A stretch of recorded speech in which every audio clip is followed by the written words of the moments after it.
Nakipag-ugnayan ng Department of Health o DOH sa ilang international health partners upang talakayin at pagtuunan ng pansin ang inobasyon at pagpapabuti ng teknolohiya hinggil sa medikasyon sa tuberculosis. Layunin ng inisyatibong ito na matuldukan ang tuberculosis o TB sa bansa, gayon din ang maalis sa listahan ang pangalan ng Pilipinas sa may pinakamaraming kaso ng TB sa mundo. Sa naganap na diskusyon, tinalakay ang iba't ibang hakbang na nais isulong ng iba't ibang kampo, kabilang na ang pagpapabilis at pagpapabuti ng proseso ng gamutan. Kabilang sa mga teknolohiyang nais nilang palawigin ay ang Portable TB Diagnosis X-ray Mobile, kung saan sa loob ng 10 minuto ay maaari nang makuha ang resulta ng diagnosis. They no longer need to pay for the film. You will see now that the paper can be printed out with the interpretation. It's verbalizing in written text like a radiologist and how it interprets. So this is really becoming more accessible. With support from the Ministry of Health, the Global Fund, USAID and other partners, this technology is really becoming more accessible. Ang mga X-ray mobile na ito ay aprobado na ng Food and Drug Administration na siyang malaking hakbang para maabot ang mga remote area sa bansa. Bukod dito ay naghandog din ang gobyerno ng Korea ng 10 unit ng Versatile Point-of-Care Molecular Diagnostic System na layong mapabilis ang pagtukoy sa isang sakit o ang panganib na magkaroon ng sakit sa pamamagitan ng pagkuha ng mga molecule gaya ng DNA, RNA at protein mula sa tissue o fluid sample.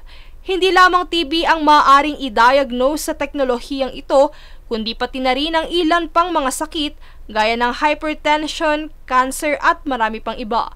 Tulad ng teknolohiyang nabanggit ay nais ng mga opisyal na mag-develop at mag-invest pa sa mga ganitong uri ng inobasyon kung saan maaari itong magamit sa iba't ibang clinical diagnosis.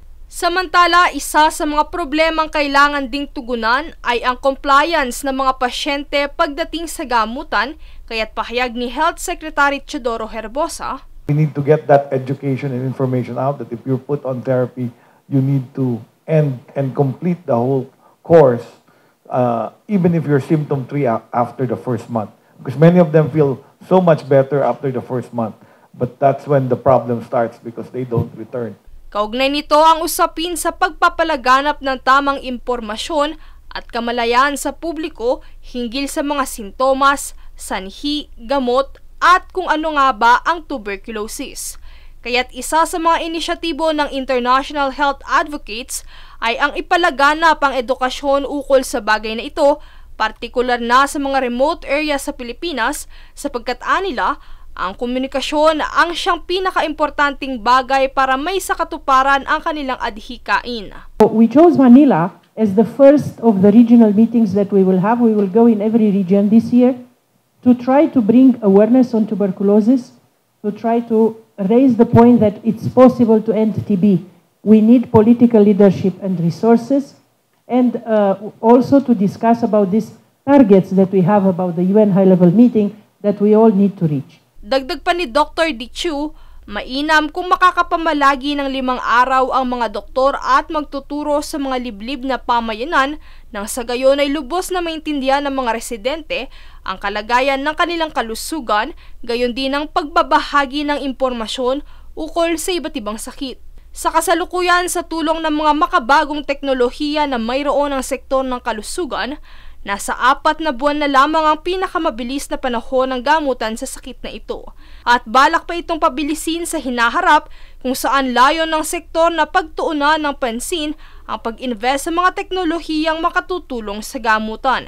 Sa pagtatapos, balak rin na makipag-ugnayan ng ahensya sa sektor ng edukasyon upang mas lalong mapalawak ang impormasyon ukol sa sakit na ito at maabot ang mga estudyante, kabataan, partikular na ang mga remote area nang sa gayon ito ay matuldukan. Princess Castro, nag-uulat para sa One Media Network.